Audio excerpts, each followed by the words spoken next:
Il-familja ta' żagħżugħ Pakistani iħtisam milli nstab mejjed il-ħamis fiċ-ċella tiegħu fil-faċilità korrettiva ta' Kordin ma ġiet avżata fl-ebda ħin bil-mewt taż-żagħżugħ u kien propju l-avukat tal-vittma Jack Grima li tom din l-aħbar traġika.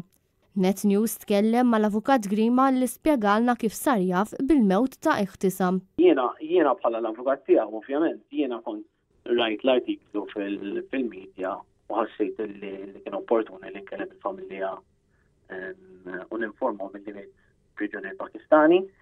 F'dak il-moment kuntattjajt il-ħabs immedjatament u l-ħabs ikkonfermaw illi kienu u kelli nkun jien wara li rajt l-artiklu fil-medja sabiex ninforma l-familjari tiegħu.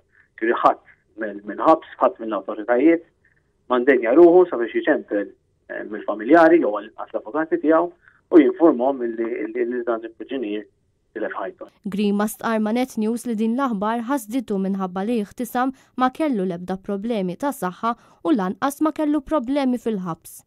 Il-vittma kien ser joħroġ mill-ħabs f'jum il-miliet u kien jinsab ottimist ferm li jintaqa' mill-ġdid ma' familtu. U d-discharge date tiegħu kien fil-25 December, ġifieri fil-ġurnata tal-miliet u kellu joħroġ mill-ħabs wara li kien jiskonta s-sentenza kollha tiegħu.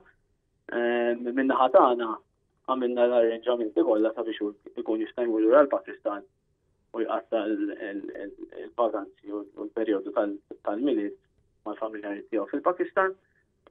Kellimnieh qatt ma kell deri li kellu problemi ġol ħabs, jiġifieri qatt ma komplenja u anzi kien optimist li kien ħajitlaq joħroġ mill-ħabs u jibda ħajja ġdida fil-Pakistan. Iħtisam ġie f'pajjiżna sabiex ifittex ħajja aħjar u ta' spiss kien jagħmel kuntatt mal-qraba tiegħu.